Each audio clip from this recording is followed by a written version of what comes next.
허환구의 라디오 오늘. 여러분 안녕하십니까, 허환구입니다. 국회가 야권이 공동으로 발의한 이진숙 방통위원장에 대한 탄핵소추안을 보고했습니다. 앞서 더불어민주당 등 야 6당은 방통위는 방송의 독립성 보장을 위해 합의제 행정기구인데도 이 위원장이 임명 당일 위법성을 잘 알면서도 2인만으로 공영방송 이사 선임 의결을 강행했다며 탄핵소추 이유를 설명했습니다. 이에 대해 국민의힘 배준영 원내 수석 부대표는 도대체 어떤 탄핵 사유가 있길래 불과 몇 시간을 근무한 것을 갖고 탄핵을 한다는 것이냐며 야기되는 방송통신 행정마비는 민주당이 책임져야 할 것이라고 비판했습니다. 이진숙 방통위원장을 두고 일회용 위원장이다, 이런 얘기가 있었는데요. 과연 그렇게 될지 아니면 직무정지 상태로 탄핵 심판을 받을지 지켜봐야겠습니다. 8월 1일 목요일 라디오 오늘, 광고 듣고 시작합니다.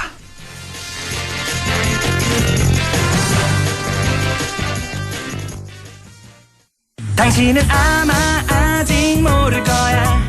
장기렌트 숨은 강자 아마존카. 아마 믿지 못할 거야. 합리적인 이 가격을 아마존카. 장기렌트의 숨은 강자 홈페이지에서 실시간으로 확인하세요. 아마존카. 그 남자는 달랐어요. 피커 먹는 남자. 잘해, 뭐든. 특허받은 포뮬라로 남성 활력을 높여주니까. 남자의 성공 테크닉 정관장 RX진 B컵. 주 한국인삼공사 건강기능식품 정관장 RX진 B컵 광고입니다. 네, 라디오 오늘 목요일 순서 시작합니다. 1부 안영진의 쾌도난법 함께하고요.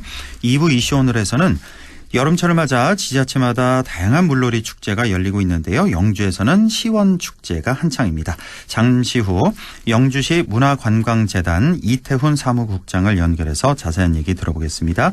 이어서 임미의 그래도 정치 함께하겠습니다.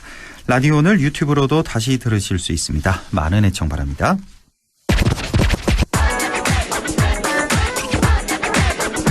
네, 안영진의 쾌도난법, 오늘도 안영진 변호사와 함께합니다. 어서 오십시오. 안녕하십니까, 안영진입니다. 네, 자, 전국적으로 박물관, 무슨 홍보관, 기념관 등등 많이 건설되고 있습니다.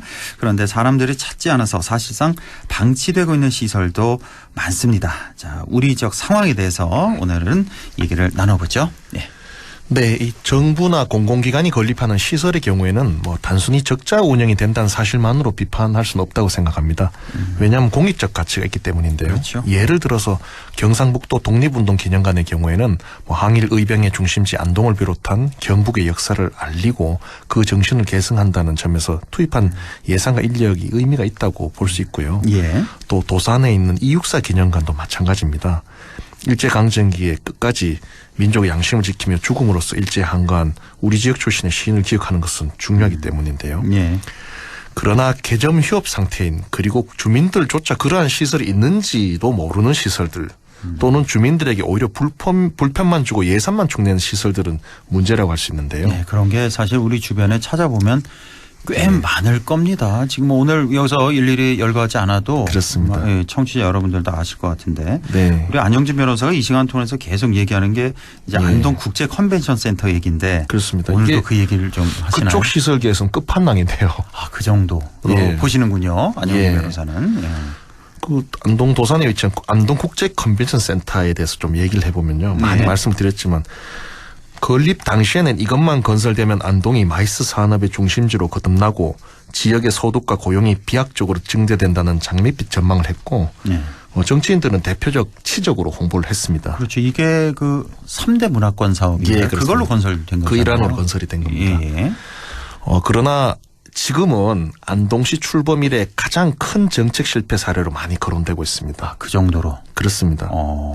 일단 전 세계적으로 보면은 컨벤션 센터는 숙박시설, 식당 등이 다수 위치해 있고 접근성이 좋은 도심에 위치시키는 게 대다수 사례입니다. 네, 컨벤션 센터 우리가 그렇죠. 서울의 코엑스 같은 경우 제일 그 예. 정중앙에 정중앙에 맞죠. 부산 백스코인가요? 그렇죠. 예. 그런 것도 다 이제 도심 한가운데. 경주 화백 컨벤션, 대구 엑스코 매 한 가지인데요. 또 포항도 북구 장성동에 2,166억 원을 들여서 포엑스라고 하는데 2026년 말 완공을 목표로 이제 지난 18일 첫 공식을 열었는데 여기도 위치적으로는 괜찮습니다. 포항시청에서 한 20분 거리거든요. 아, 그래. 포항이 이제 착공식을 가졌군요. 예, 그렇습니다. 포엑스라고 해서 예, 포엑스입니다. 컨벤션 센터를 짓는데 그렇습니다. 여기는 이제 비교적 시내에 있다. 시청에서 20분 거리 예, 가까운 데 그렇습니다. 있다. 예. 예. 그런데 안동국제 컨벤션 센터는 뭐 주변에 아무런 숙박이나 관련 시설이 거의 전무한 상태에서 산골짜기에 덩그러니 회의장만 대규모로 지어놓은 격인데요. 예. 뭐 이육사 박물 기념관이나 경상북도 독립운동 기념관은 뭐 역사적 의미가 깊고 뭐 여러 의미가 있어서 그것이 설사 좀 예산과 인력이 투입된다고 해도 네. 인정을 하고 납득을 할 수 있는데 예. 이건 접근성도 극히 좋지 않고 주변에 별다른 기반 시설도 없는 산골짜기에 컨벤션 센터를 짓는 게 거기에 어떤 역사적 의미나 의미가 있냐 이겁니다. 그렇죠. 아니다라고 보는데요. 예. 그럼에도 불구하고 그 당시에 컨벤션 센터를 지을 때 안동 시내에 유유부지도 많았습니다.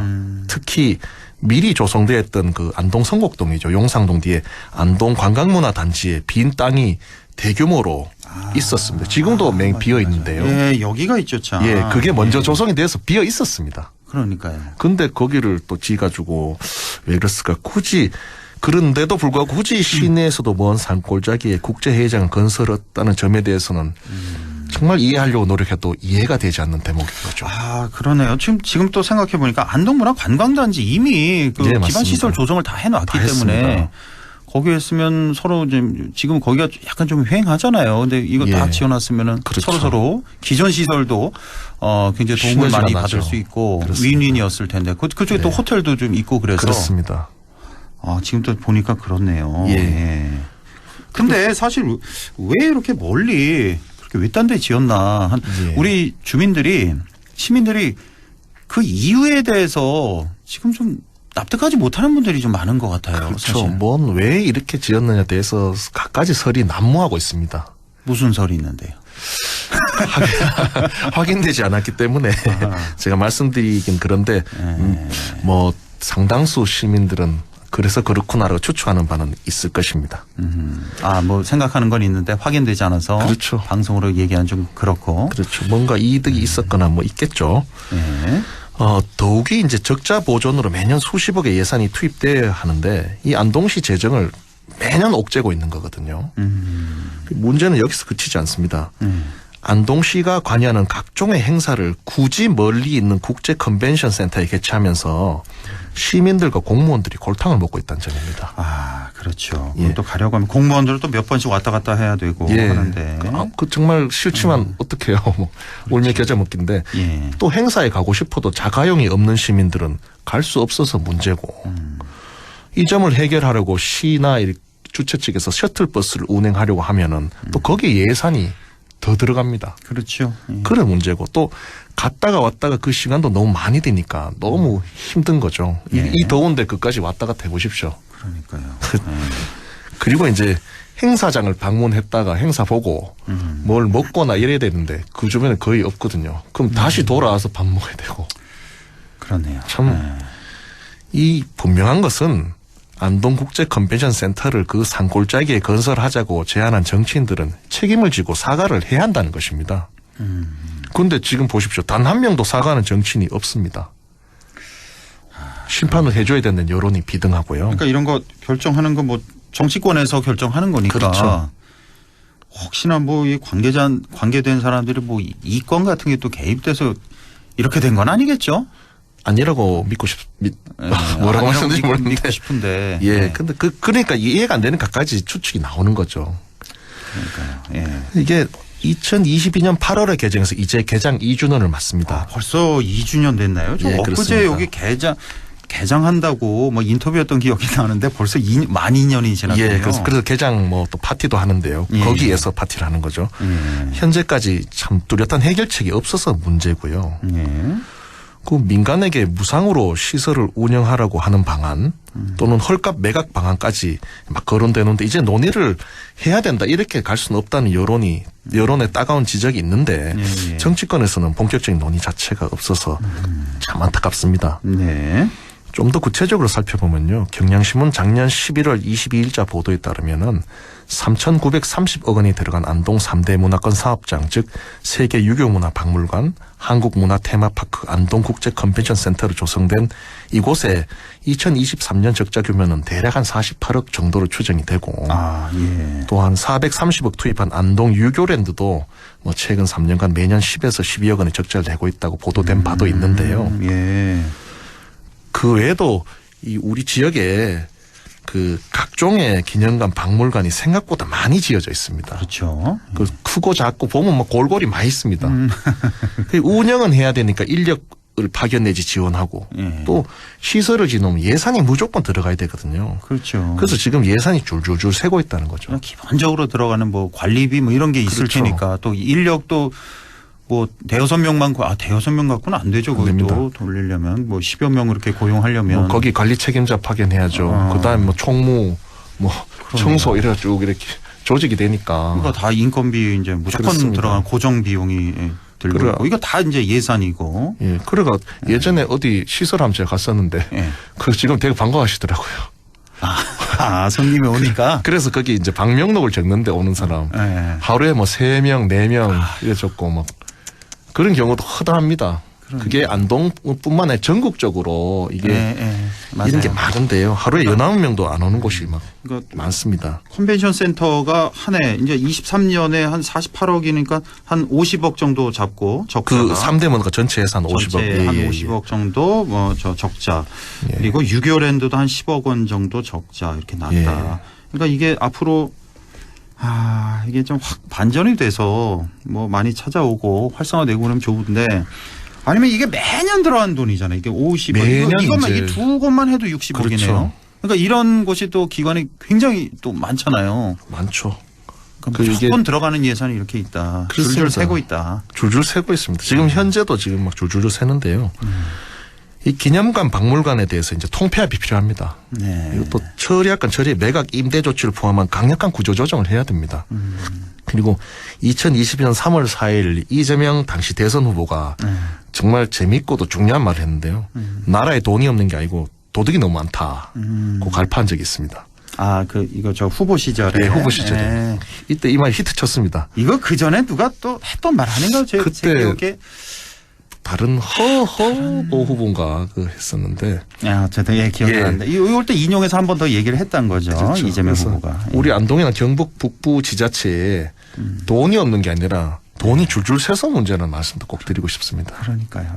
이거 좀 이거 고쳐야 되는데 이게 뭐 수십 년간 계속 관용적으로 이렇게 해오던 거라서. 예. 그리고 또 하나 말씀드리자면은 우리가 이제 유교에 대해서 좀 생각을 해봐야 되는 게 선비와 유교죠. 예. 그게 굉장히 중요한 정신문화유산인 건 분명합니다. 그렇죠. 그런데 유교 랜드는 다른 문제거든요. 거기 어떻게 외지인들이 야 유교 보러 가자 이러진 않거든요.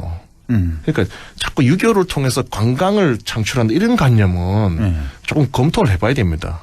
유교는 유교고 유교 사상을 어떻게 관광 자원화하려고 애를 많이 쓰잖아요. 근데 그 예를 들어 이황의 뭐 주리론 이걸 보려고 서울에서 애들이 온다. 이거는 관광자하고는 또 다른 문제입니다. 자꾸 유교를 부여잡고 이것을 가지고 지역에 관광을 만들겠다 이런 것보다는 오히려 먹거리, 볼거리, 즐길거리지 않습니까? 지금 영주 선비랜드도 매년 적자 나지만 거기는 거기도 참 거기는 시내에서 20분 거리고 되게 볼거리가 많습니다. 이쁩니다 일단. 영주 선비랜드가 선비 세상이죠. 선비 세상. 선비 세상 소수소원 옆에 있는 곳인데 예. 거기는 굉장히 아름답게 조성이 되어 있습니다. 그래서 거기는 아예 또 우리 안동 그 3대 문화관 사업장이랑 질적으로 다른데요. 거기가 사람들이 가서 호응을 얻는 이유가 뭐 안양 선생님의 뭐 유교 사상도 좋지만은 그보다는 거기가 꽃도 잘 되어 있고 예쁘게 되어 있거든요. 전망이 좋고. 그 사진 찍을 곳이 많습니다. 그래서 이 안동이나 우리 여러 3대 문화관 사업도 계속 뭐 유교나 역사를 강조하면 사람들이 잘 안 옵니다, 사실은. 일단은 재미가 없잖아요. 재미있어야 되고 맛있고 볼거리가 있어야 되거든요. 그쪽으로 초점을 맞춰서 관광 자원화해야 되는데. 그렇습니다. 덩그러니 뭐 유교랜드라고 해서 더 지어놓고 거기 뭐 상강 오륜 적어놓고 그거 뭐 이래 영상 띄워놓고 막 이제 우리는 뭐 유교 이거는 좀 이제 패러다임을 변환해야 되지. 그러네요. 이렇게 가서는 좀 관광객을 모으는데도 또 이 시설들을 정상화시키는데도 상당히 애로가 있다.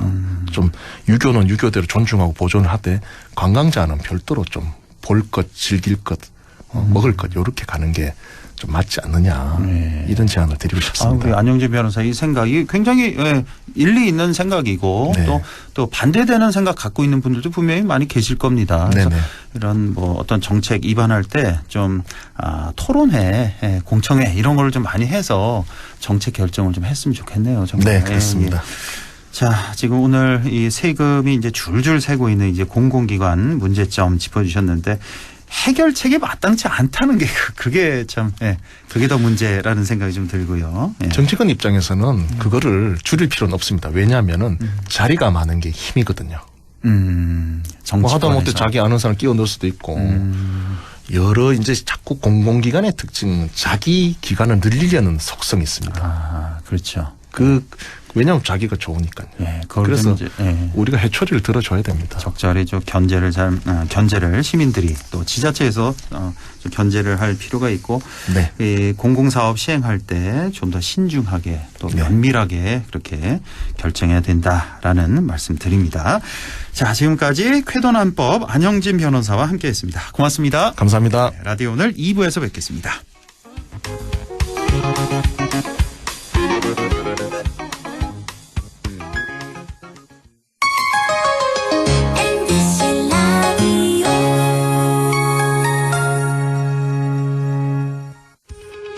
오늘도 안전하게 음주운전 예방수칙 알려드립니다. 첫 번째, 술자리가 예정된 경우 미리 귀가 방법을 정하고 차는 가져가지 않는 것이 안전합니다. 두 번째, 음주 후 자전거나 전동 킥보드를 이용하는 것도 음주운전 처벌 대상에 포함됩니다. 세 번째, 과음을 한 다음 날에는 대중교통을 이용해 주세요. 숙취 음주운전 역시 처벌 대상입니다. 네 번째, 음주운전을 방조하는 경우에도 3년 이하의 징역형 또는 1,000만 원 이하의 벌금형에 처해질 수 있습니다. 적극적으로 말려주세요. 위험한 음주운전 미리 예방하여 소중한 생명을 지켜주세요.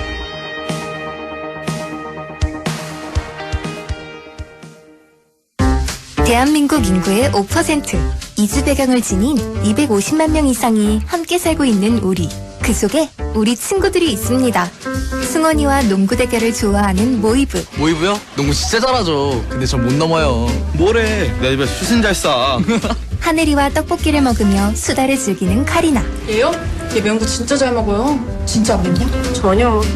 민승이와 편의점 가는 걸 좋아하는 윤수도. 윤수 다른 점이요? 뭐 있냐? 글쎄? 우리에게 중요한 건 우리 모두 친구라는 사실. 우리는 모두 우리입니다. 공익광고 협의회.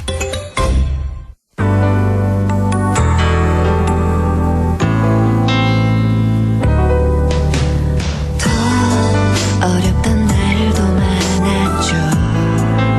우리 함께 한다면 따스함을 느껴요. 사랑이 있어요. 소중한 꿈을 이뤄봐요. 우리 함께 여기 있으니 감동과 사랑 있는 MBC 라디오 문화방송 100.1 MBC 라디오. 네, 6시 24분 20초 지나고 있네요. 이슈 오늘 시작합니다. 무더운 여름철을 맞아 지자체마다 다양한 물놀이 축제가 한창입니다. 영주에서는 시원축제가 열리고 있죠. 영주 문화관광재단 이태훈 사무국장을 연결해서 자세한 얘기 나눠보겠습니다. 자, 이태훈 사무국장님 안녕하십니까? 네, 안녕하십니까. 이태원입니다. 예, 수고 많으십니다. 자, 지난 주말부터죠. 영주에서 2024 영주 시원축제가 열리고 있습니다. 자, 먼저 이번 축제 소개를 먼저 해 주시죠. 네. 지난 27일 개막을 시작으로 이번 주말인 8월 4일까지 9일 동안 영주 시민들의 쉼터로 사랑받는 문정 둔치 일원에서 축제가 개최되고 있습니다. 네. 영주 시원 축제는 이 더위를 날리는 시원한 축제라는 의미와 함께 영주시가 하나가 되는 축제라는 그런 중의적인 의미를 또 품고 있는데요. 아, 이게 두 가지 뜻이 있었군요. 저는 시원 축제라서 말 그대로 그냥 시원한 축제인 줄 알았더니, 그러니까 영주시가 하나가 된다.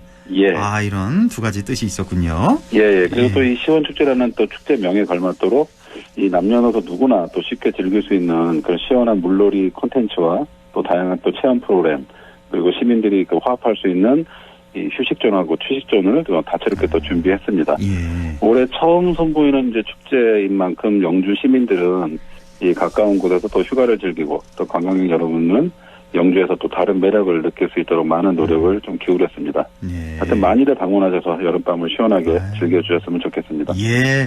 시원 축제가 굉장히 지금 성황리에 많은 분들 찾고 있다고 들었는데, 네. 여기서 이제 도심이잖아요. 도심에서 이제 이렇게 다양한 물놀이를 즐길 수 있는 건데, 여기 보면 시원 어드벤처 존에 가면 57m 길이의 물놀이 어트랙션 미션 3종 체험이라는 게 있다고 하는데, 네.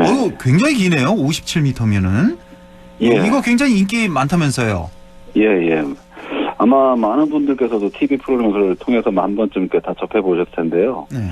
출발 드림팀의 세트처럼 보트, 부표 건너기, 슬라이드 이렇게 3종을 빨리 통과하는 좀 스릴 넘치는 체험을 직접 느낄 수 있도록 마련을 했습니다. 예. 10살 이상이면 누구나 체험에 참여할 수 있고요. 가족이나 연인 또 팀을 꾸려서 대결을 하면서도 다양하게 또 즐길 수 있습니다. 예. 또 바로 옆에는 에어바운스라든가 또 풀장도 설치가 되어 있어서요.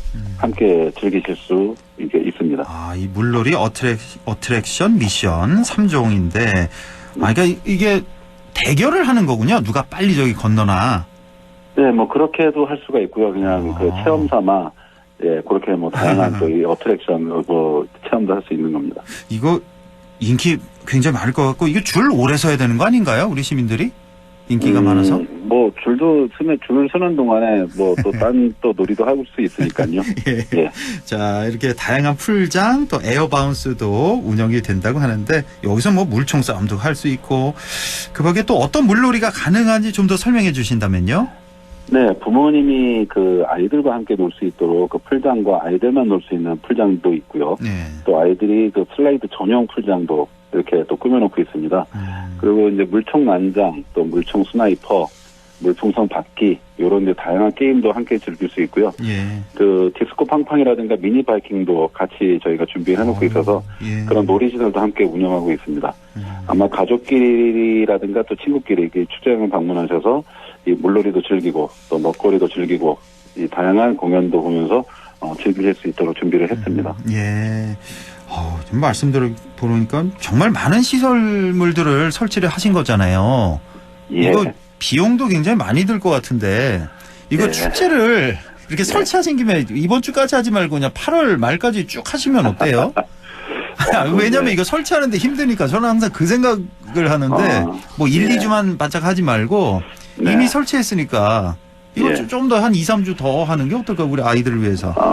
그래서 이제 영주시에서는 저희 문정도시에서는 축제 기간 외에도 이 둔치 쪽에 문정 수영장이라든가 또 그리고 선비세상 위쪽에 전통 매장에도 이제 8월 한 20일까지 이제 수영장을 계속 할 수 있게끔 다양한 곳곳에서 이제 또 이 물놀이 시설을 좀 준비를 하고 있습니다. 그래요? 예, 알겠습니다. 자, 영주 시원 축제 아직 며칠 남았지 않습니까? 이번 주 일요일까지니까. 함께 하고 싶은 분들 어떻게 하면 되는지, 그냥 현장에 나가면 되는 겁니까? 예약 같은 거 필요 없고? 그냥 가족끼리 그냥 즐겁게 한번 놀자 이러는 마음 하나만 갖고 그냥 무작정 오시면 됩니다. 그냥 물놀이를 할 수 있도록 간편한 복장하고 수건 같은 것들만 챙겨서 오시면은 되고요.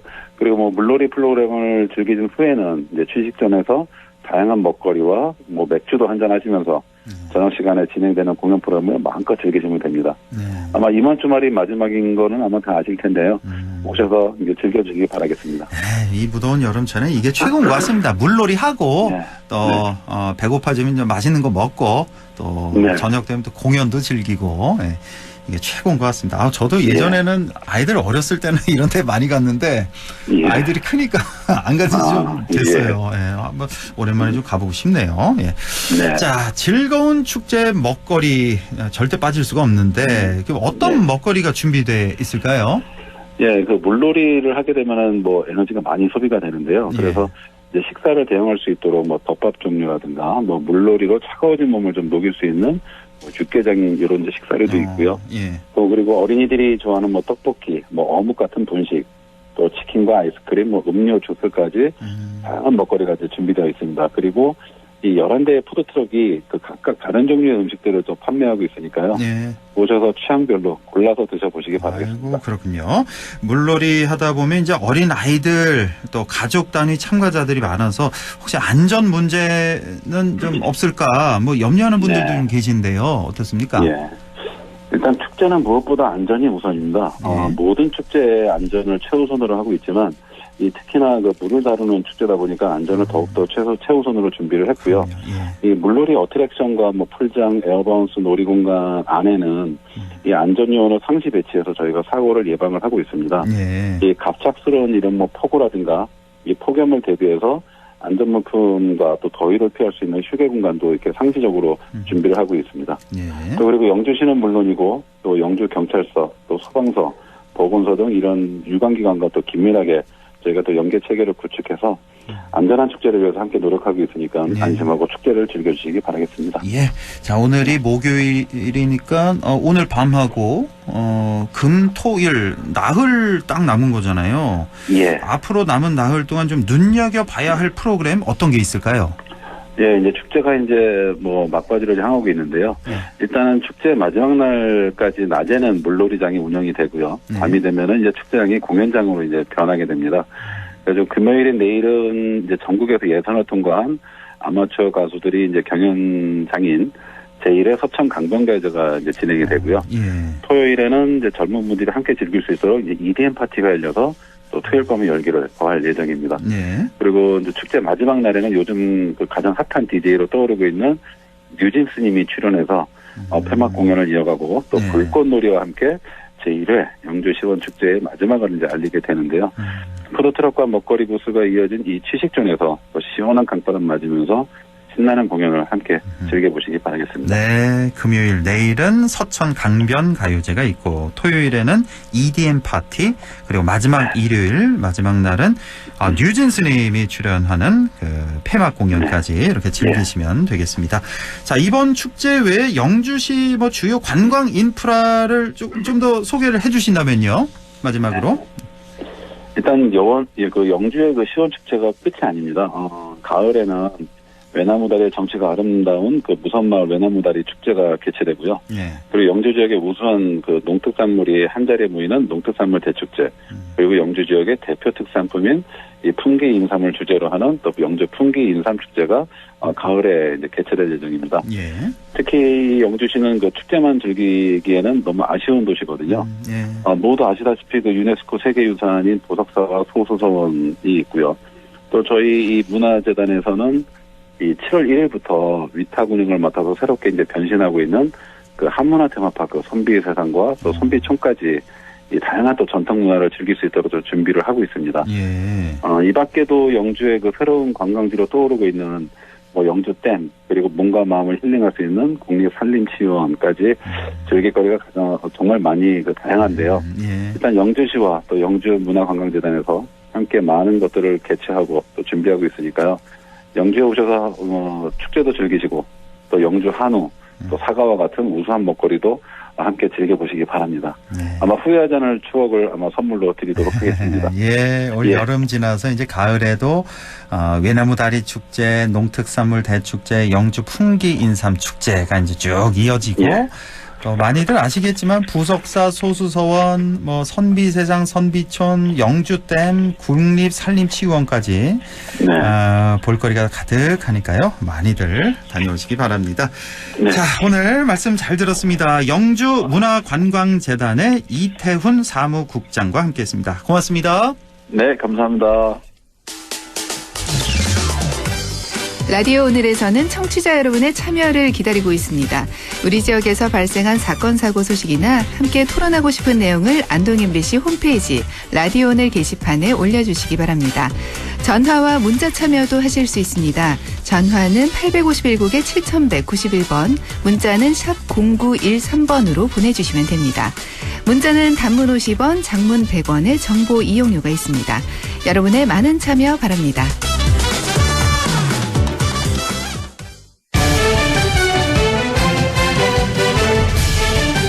네, 임미의 그래도 정치 더불어민주당 임미의 국회의원과 함께하겠습니다. 의원님 안녕하십니까? 네, 안녕하세요. 임미입니다. 네, 이번 주도 할 얘기가 참 많네요. 지난 한 주는 어떻게 지내셨습니까? 지난 한 주는 많은 국민들 TV를 통해서 보셨던 것처럼 5박 6일 동안 필리버스터를 진행했고, 그러다 보니 제가 국회를 떠나지 못하고 일주일이 갔네요. 주말에도 내려가지 못했어요. 혹시 그 필리버스터 참여하셨습니까? 의원님도? 제가 감기가 심해서. 맞다. 아직 안 참여하지는 하셨어요? 못했고, 그 대신 해당 상임위의 위원들 중심으로 필리버스터에 참여를 했습니다. 그렇군요. 오늘도 지금 이 순간에도 제가 본 회의장에 있는데요. 지금도 그 민생지원금과 관련된 법안을 둘러싸고 무제한 토론이 진행되고 있습니다. 그거 참 민주당에서 25만 원 지원금 그거 발의하신 거죠? 네네. 그거에 대한 필리버스터 지금 진행 중이다. 네, 국민의힘에서는 그것이 일시적이고 그리고 생각만큼 그런 경제적인 효과가 있는 것도 아니고 그러니 이것은 선심성이고 재정 낭비다. 지금 재정이 위기에 처해 있는데 어렵다라는 얘기로 지금 반대 토론을 하고 있는 중입니다. 재정 얘기 나오면 민주당에서 꼭 하는 말 있잖아요. 부자 감세 이것만 철회해도 우리 재정 좀 튼튼해질 텐데. 그리고 저희가 사실 오늘 아침 일만 해도 우리 이제 국민의힘의 여성 의원들하고 이렇게 만날 기회가 있어서 그런 얘기를 해요. 이게 여당이잖아요. 여당은 예산도 쥐고 있고 집행할 수 있는 힘도 있는데 이렇게 자꾸 힘 빼기 하지 말고 대통령이 이거 어차피 거부권 행사할 거면 이렇게 의미 없는 무제한 토론을 하는 것이 과연 옳은 정치적 행위이냐 이런 얘기들을 저희들이 좀 하거든요. 근데 야당 입장에서는 지금 워낙 경제 상황이 안 좋기 때문에 그렇게라도 이 위기감을 불러일으킬 수밖에 없고 그렇게라도 좀 민생을 좀 어떻게 보듬어 보자라는 취지에서 저희는 저희 입장에서 야당이 할 수 있는 최선의 방법이 이거여서 움직이는 건데 여당은 어쩌면 거부권의 명분 쌓기가 아닌가라는 생각이 좀 듭니다. 그래서 다들 이게 실제로 해보니까 국회를 24시간 지키면서 돌아가면서 물론 지키는 거긴 하지만 누군가의 토론을 그래서 귀 기울여 듣고 집중하는 시간이 길고 하는 것이 굉장히 힘든 일이더라고요. 그럼요. 당연하죠. 네, 그래서 다들 지금 너무 많이 피곤해 있는 상황. 그렇군요. 이거 좀 궁금해서 여쭤보는데 필리버스터 할 때요. 이제 여당 의원이 이제 연설을 할 때 아무래도 여당 의원들이 자리를 좀 많이 지키겠죠? 야당보다는? 아니요. 그런 거 아니에요? 네. 저희 지난주에 5박 6일 하는 동안에 굉장히 의아했던 건 여당 의원들이 필리버스터 신청한 거거든요, 먼저. 그러면 여당 의원들이 동료 의원들이 발언할 때 그래도 최소한 한 20여 명은 의석을 지키고 있어야 되는데 오히려 민주당 의원이 훨씬 더 많은 거예요. 의원 수가 많아서 그런 거 아닌가요? 절대적으로? 그렇지도 않고요. 네, 그래서 적어도 그래서 저희가 그런 얘기를 했죠. 적어도 당신들이 필리버스터 신청했으면 자신들의 당의 의원이 나와서 발언을 할 땐 자리를 지켜줘야 되는 거 아니냐 이런 얘기를 저희가 항의를 하기도 했지요. 그래요? 보통이요. 왜 심야 시간대 있잖아요. 12시 넘어서 한 6시까지 그 시간대에 의원들이 몇 명 정도나 앉아 있습니까? 저희 민주당은 기본 20명은 앉아 있습니다. 그럼 이제 돌아가면서 순번제로 해서 네, 순번제로 예. 상임위별로 돌아가면서 6시간씩. 아. 그래서 저도 이제 12시부터 새벽 6시까지 이제 아이고, 그 당번을 선 적이 있는데, 예. 그 잠깐 이제 요 바깥에 나와서, 휴식을 취한다든가, 뭐 차를 마신다든가, 잠을 깨야 되니까. 그렇죠. 네, 그러기는 해도, 자신들이 당번일 때는 본회의장 안이나 아니면 바깥에 잠깐 나와 있거나 이 정도 수준으로 거리를 유지하고 있는 거죠. 그렇군요. 민주당에서 한 20여 명 심야 시간대. 그 네. 국민의힘 쪽에서는 대략 뭐 몇 명쯤 있습니까? 오늘은 첫날이어서 예. 제가 볼 때 한 10여 분 정도가 계세요. 아, 그래요. 제가 전화 받는다고 잠깐 나와 있는데 예. 거기 옆에 전화 받는 방이 있어서 들어와 있는데 아, 그래요. 소파에도 몇 분 앉아 계시고 제가 이렇게 세보니까 한 10여 분 정도가 지금 계십니다. 지금 시간대에. 네. 그럼 이따 심야 시간 되면 훨씬 줄어들겠네요, 그럼. 지금 한 30여 명 있으면. 모르죠. 너무 왜냐하면 낭비, 네. 좀 낭비 같고.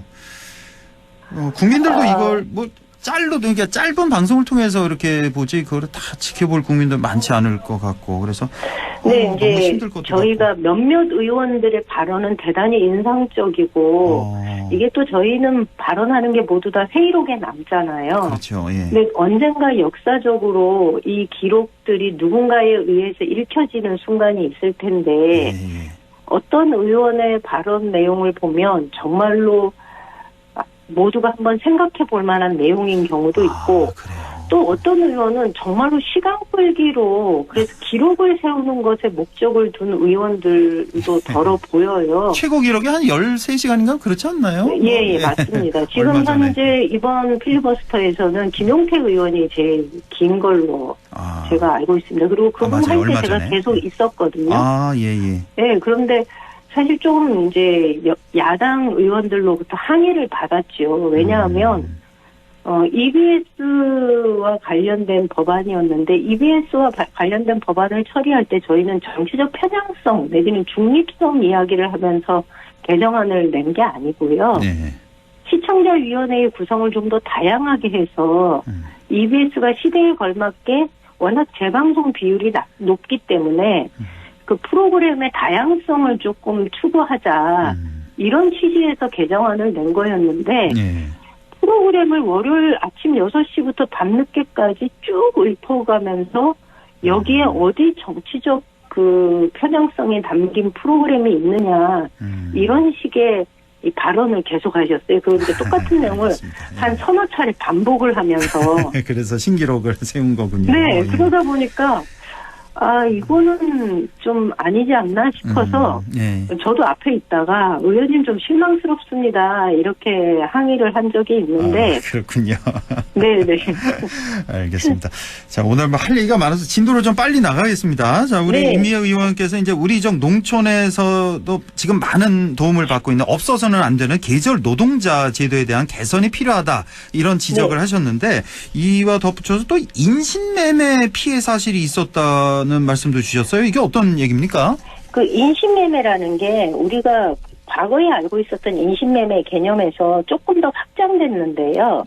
그 노동 착취도 인신매매에 들어간다고 법이 바뀐 거예요. 그래요? 그러면서 이번에 저희가 자료를 받아보니까 인신매매 확인증을 발급받은 노동자가 그 전체 11명이었는데 11명 중에 그러니까 4명이 그 계절 노동자들이었어요. 근데 이제 이게 확인을 받았다는 게 4명인 거지, 실제로 더 많은 노동자들이 자신들이 그런 그 노동 착취를 당해도 어디 가서 이것을 하소연할 때도 마땅치 않고 신고하기도 어렵고 한 게 현실이거든요. 그렇죠. 그런데 우리 입장에서 보면은 사실은 계절 노동자 우리가 필요해서 모시고 온 분들이잖아요. 우리한테는 우리 농촌 현장에서는 없어서는 안 될 노동 인력인데 우리의 필요에 의해서 들어온 분들이 우리 지역에서 노동을 하는 과정에서 정당한 노동의 대가를 받는 게 아니라 노동 착취, 나아가서 어떤 경우에는 성착취를 당하는 경우가 있다면 이건 대한민국이 선진국이라고 하는데 좀 부끄러운 일이지 않습니까? 그렇습니다. 그런데 요게 계절 노동자를 관리하는 부서가 없어요. 그러니까 법무부는 출입국과 관련된 그래서 이탈자가 있느냐 없느냐만 관심을 두고 있고요. 예. 여가부는 그러면은 이 과정에서 그 인신매매 사건이 벌어졌던 피해자들에 대한 그 조치가 취해져야 되는데 여가부는 그런 면에서는 아무런 집행력이 없는 상황이고 결국 지방자치정부에서 이 일을 처리를 하고 있는데 지방정부는 이러한 사실이 있다는 것조차 인식을 못하고 있는 상황입니다. 그래서 요거는 법무부, 농식품부, 해수부, 경찰청 이렇게 긴밀하게 연결을 해서 전체 계절 노동자 상대로 실태 조사를 하고 그들의 처우가 조금 더 나아질 수 있도록 그래서 안심하고 일할 수 있도록 해줘야 되지 않을까라는 생각이 듭니다. 예. 자, 그리고 지구당 부활 법안을 대표 발의하셨어요. 근데 우리가 지구당 하면 이제 부정부패 온상 아니냐 이런 지적도 좀 있었고 그래서 오래전에 폐지됐던 거 아닌가요? 맞습니다. 20년 전에 소위 오세훈법이라고 그러죠. 정치개혁 일환으로 지구당이 폐지됐는데요. 그때는 그 민주당의 경우도 당원의 규모가 10여만 정도의 10만이 조금 넘는 정도의 규모였거든요. 근데 저희 지금 당원 규모가 250만이라 그래요. 한 달 이상의 당비를 낸 사람이 250만이면 저희 지역에서도 경북의 경우도 당원의 규모가 굉장히 많이 늘었어요. 그래요? 근데 이분들이 일상적으로 정치 교육을 받거나 이럴 수 있는 구조가 없는 거예요. 왜냐하면 지역위원회 자체가 불법 조직이어서 그러니까 국회의원이 없는 우리 같은 경우에는 정당 사무실도 들 수 없고 당원들이 모여서 공부할 수 있는 공간도 없고 유권자들하고 만나서 민원을 처리할 수 있는 공간도 만들 수가 없는 거예요. 그래서 이미 당원이 정당 정치 내지는 정당으로 가입하는 것이 대중적으로 보편화가 많이 되어 있는 상황에 그렇다면 거기다 저희가 지금 이 정치자금과 관련해서는 굉장히 투명하고 철저하게 집행이 되고 있거든요. 그래서 저는 여전히 문제가 조금 있고 개선해야 할 부분이 있다 하더라도 그것 때문에 지구당을 만들면 안 된다라고 하면은 저는 시대의 흐름에 뒤떨어지는 생각이다 이렇게 생각합니다. 그래서 지구당은 오히려 만들어서 생활정치 그리고 정당이 국민들 속에서 좀 스스로 성장해 나갈 수 있도록 토대를 만드는 게 중요하다라는 생각이 들어서요. 지구당 부활 법안을 발의했고 저희 민주당 입장에서는 특히 경북의 민주당 입장에서는 이건 오래된 수건 과제입니다. 그 정도로? 알겠습니다. 자, 이진숙 방통위원장 얘기를 안 할 수가 없는데, 자, 그냥 한마디만 좀 여쭤보죠. 자, 3일간의 유례없는 청문회 후에 이제 윤석열 대통령이 임명 강행했고, 취임한 그날 바로 MBC, KBS 이사진을 교체를 했습니다. 이진숙 위원장이. 그러자 오늘 또 이제 민주당을 비롯한 야 6당에서 이제 탄핵 소추안을 국회에 제출하게 된 이런 상황인데, 자, 어떻게 보십니까? 국민의힘에서는 이거 취임한 지 하루 만에 탄핵 소추안 제출하니까 이거 너무한 거 아니냐 이렇게 주장을 하고 있는데 어떻게 보십니까? 네, 저희는 일단 이 청문회 과정에서 드러난 법화 사용을 둘러싼 도덕성의 문제, 이 법화 사용이 좀 도를 넘었지요. 8년간 6억 원이 넘는 돈을 법인카드 사용했고 거기다가 사직서 제출하기 한 달 전에 무단 결근하면서도 법카는 사용을 했고 어쨌거나 저는 법카를 둘러싼 도덕성의 문제나 위안부 문제와 관련된 역사관의 인식이나 태도, 그러니까 청문회를 통해서 보여준 후보자의 태도를 보면서 대단히 공격적인 그리고 어떻게 해서든 공직자로서 이 방송과 관련된 일을 전문성을 가지고 잘 해내겠다라는 의도보다는 그런 의지를 드러내기보다는 정부가 원하는 이 방송으로서의 방송을 그런 도구로 사용하겠다라는 의지를 노골적으로 드러냈거든요. 그런 면에서 저는 굉장히 부적격자다라는 생각이 들고요. 그렇지만 저희가 부적격자라고 얘기를 한다고 해도 대통령은 결국 임명을 강행한 거잖아요. 그렇습니다. 근데 참 당황스러운 건 임명이 오전에 됐고요. 방통위 열어서 오후 3시에 열어가지고 그날 그 2인 체제로 의결을 한 거잖아요. 예, 5시에 열어서 한 7시쯤에 끝났는데.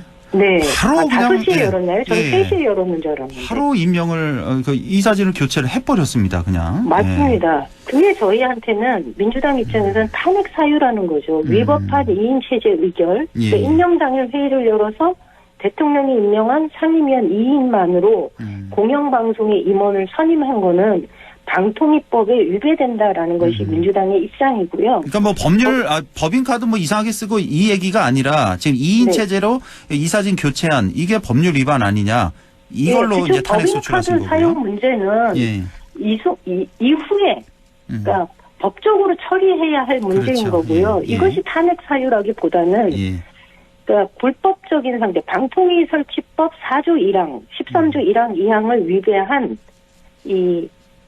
그 위법적인 그 의결 행위였다라는 것이 저희 입장에서는 그 탄핵의 첫 번째 사유이고 거기다가 이분에 대해서 기피 신청을 냈잖아요. 그런데 당사자임에도 불구하고 기피 신청을 기각하고서 본인이 그렇게 처리한 거거든요. 그래서 이 두 건에 대해서 저희가 탄핵 사유로 명시하고 탄핵 그 의안을 저희가 제출한 상태입니다. 이제 24시간 혹은 72시간 내에 저희가 의결을 해야 되는데요. 아마 내일 오후쯤 한다는 것 같던데요. 예, 맞습니다. 근데 이 탄핵 소추안은 뭐 이대로 하고 또 하나가 지금 어제 이제 쫓겨난 거죠. 기존에 이제 박문진 이사들이 선임 취소 소송하고 그다음에 집행정지를 신청을 했어요. 오늘 그렇게 했는데 국회 차원에서 민주당 차원에서도 뭐 집행정지 가처분 신청이라든지 이런 법적으로 좀 이런 조치도 좀 필요하지 않나 이런 생각도 좀 드는데요. 당장. 예, 그것과 관련해서 저희 내부에서도 논의가 있었고요.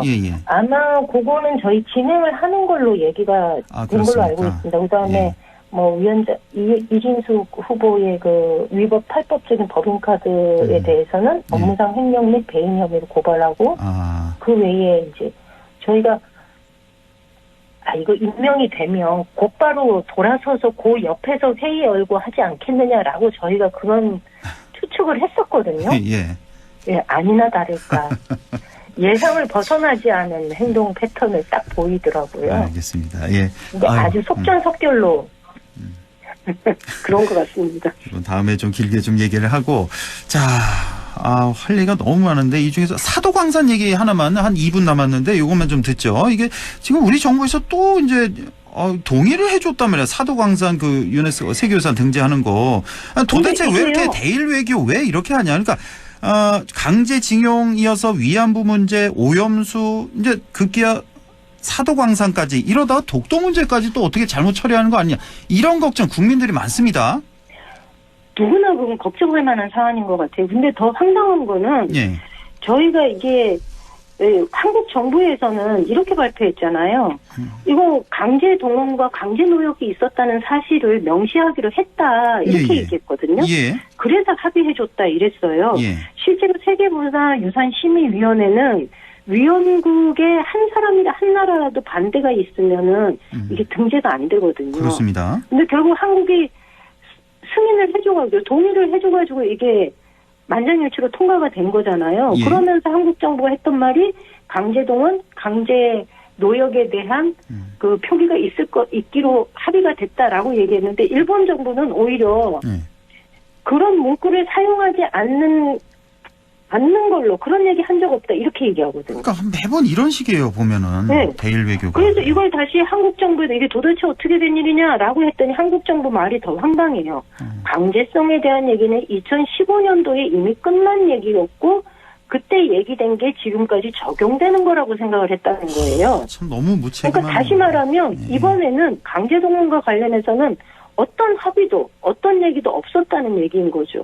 이런 식으로 대한민국 정부가 굴욕적으로 일본과의 관계에서 이런 서신들을 한두 번이 아니고 지속적으로 하니까 아까 앵커님 말씀하신 것처럼 이러다가 독도도 내주는 거 아니야? 라는 우려를 안 할 수가 없는 거죠. 그러니까요. 굉장히 부끄럽습니다, 이게. 예, 지금 이 방송 들으시는 국민의힘 지지자들도 참 많으신데 어떻게 생각할지 정말 너무 그러니까 이게 많이 우리가 듭니다. 세계문화유산 등재가 됐다고 우리 안동의 여러 가지 그 유적들이나 유산들이 세계문화유산 등재가 됐다고 되게 기뻐했지 않습니까? 그렇습니다. 예, 그 자부심이 사도강산이 등재됨으로 해서 우리 스스로가 느꼈던 자부심이 굉장히 훼손되는 느낌을 받고 자존심이 너무 상합니다. 그렇습니다. 예. 정말 그 말이 정답인 것 같습니다. 자존심이 너무 상하는 일이 계속되고 있습니다. 예. 자, 오늘 여기까지 하죠. 더불어민주당 임미애 의원과 함께했습니다. 고맙습니다. 네, 고맙습니다.